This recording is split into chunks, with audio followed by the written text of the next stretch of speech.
'Tis an honor for me to welcome you, warrior, to the Legion.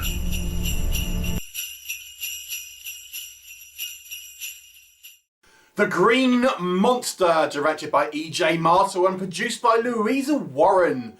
Now, this is clearly a Grinch movie, or a Grinch-inspired movie, without actually using that copyrighted name, of course. It's not the first time we've seen a Grinch movie, or Grinch horror film, again, cleverly avoiding any kind of copyrights. This one is an ultra-low budget British movie. Producer Louisa Warren these days produces a lot of these kind of movies, you know, quickly shot, quickly turned around. What's the story of this one? Well, it takes place at Christmas, although, you know, looking at the greenery around the area, it's clearly not shot then. But we have this inn out in the middle of the woods, and it's not actually open at this point, but we end up getting a few people just happen by, and, you know, luckily for them, there's spaces at the inn. Anyway, so we have like this family turn up, and then we also get like a couple. Both end up staying at this inn, which was formerly the home of this novelist. But there is, of course, a green monster out there who may have a kind of connection to the original owners of this inn, and you know, he's a mean one, and he is out for blood. What will happen? You'll have to watch the movie and find out. So, let's remind ourselves that this is a very, very low budget movie. Knowing a little bit about what these movies actually cost to make, probably no more than a £2,000-3,000 budget, probably shot over maybe 2 or 3 days. So, with that context, what can we say that works in this movie's favour? Weirdly, and this is something I wouldn't normally sort of mention in many reviews, is the soundtrack. The soundtrack here is actually quite memorable. Now, I don't know if necessarily you might say it could be arguably be a little overpowering, but I gotta say I thought it was actually fairly sort of good, because it almost, the way they've done it is it almost sounds like a cappella, but with kind of like monster sounds, and, you know, arguably maybe they overplay it. But there's also quite a decent sort of song kind of towards the kind of the final act of the movie. Yeah, so I thought the actual soundtrack for this one was fairly good. I mean, this is, don't get me wrong, this is no John Williams or anything like that. I'm not saying that, but for the context of a kind of low budget movie, I actually thought it was pretty memorable, to be honest with you. Secondly, the creature, the Grinch that is not called the Grinch.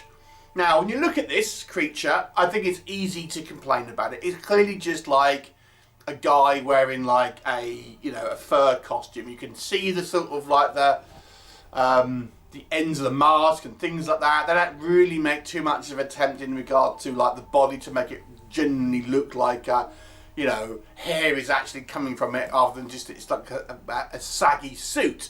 But I'm going to give credit where credit is due again. So I think they've done a little bit of work around the face here to kind of like make, like, for example, the eye sockets and around the mouth blend in a little better. So, you know, again, with the context of this is a low budget film, it's when you kind of see some of the kind of the close-ups of the face of this creature, I actually didn't think it was that bad. There you go, I've said it. Now, I would say you're probably going to see critiques of the creature saying it's just a guy in a cheap suit, and that is true.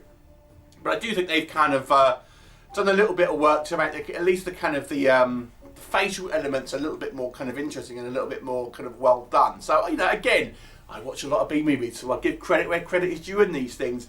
And there is also some prosthetics here and there, which I didn't think were too bad, again, with the context of the low budget film. There is actually quite a lot of kills in this movie. That we end up getting a load of random people kind of turn up, obviously clearly just there to get killed. So we do have a reasonable amount of on-screen kills here, and they try to have like a Christmas theme. You know, there's candy canes being used as weapons and things like this, and people getting, you know, strangled with Christmas lights and what have you. So there's obviously some type of theming going on with that kind of that Christmas idea, even though the movie doesn't really look like it's kind of Christmas at all. I mean, the characters keep saying, "Oh, it's really cold." It doesn't really look it. Looks a bit miserable, maybe, but you know, I guess that is the British weather for you. So there's that. But yeah, plenty of kind of on-screen kills here. But that's pretty much what I can say that works in this movie's favour. What doesn't work? I mean, look, this is clearly a low-budget movie that's been quick to shoot, low budget. It's not really trying to be a work of art. It is trying to have a quick turnaround, probably to, you know, to get people to buy it because of the poster art, or maybe for Christmas or something like that. It's not trying to be anything particularly kind of well made, shall we say. And it shows, because the movie just has this kind of rust cheap feel, as a lot of these low budget British movies tend to do. The acting, subpar for the most part. I think everyone here probably hasn't done a lot of prep in regards to, you know, learning their lines and things like this, or various takes or rehearsals, and it just seems quite sort of like pushed through at times. It's the very sort of, there's some kind of like conceited ways that the kind of the movie tries to kind of push the plot along. Like we meant to believe it's like Christmas week, and we have a family that haven't booked anywhere, but they're going on a Christmas break, but haven't like booked a hotel or something, and they just go, well, we'll just go and hope to find one at Christmas. Come on, even the most idiotic of family would struggle to do that. But anyway, but it is what it is. So yeah, and the plot ultimately, for the most part, is just this kind of conversations in this inn a lot of the time, and then you have random sort of scenes where the guy in this green suit is going around thumping people and killing him and things like that. It isn't exactly riveting stuff. The characterization is a little weak. There is a little attempt to have, you know, some literary sort of references sort of thrown in, and there is an idea about a guy who's trying to rip off like this you know, this unpublished novel and stuff, but it's not much is done with it, to be honest with you. It feels very kind of like just an arbitrary little bit of added dialogue and things. The plot is just so basic, and just an excuse for this kind of like guy in a suit to go around and you know, and murder people. So it doesn't really feel like it's anything special in regards to plot. It's very, very simple. The characters are kind of very thin. The acting isn't particularly special. As I've already mentioned, the kind of I'll appreciate the kind of the detail on the face for this creature. I think they've obviously done a little bit of work to try and make it, you know, look a little bit more than just a shop-bought costume. But at the end of the day, the kind of the rest of it, the body and stuff, it looks like a shop-bought costume, and literally just like hangs off like a fabric kind of hanging off, and you know, artificial kind of green fur and stuff. It does not look like it's anything kind of like at all organic or anything like that.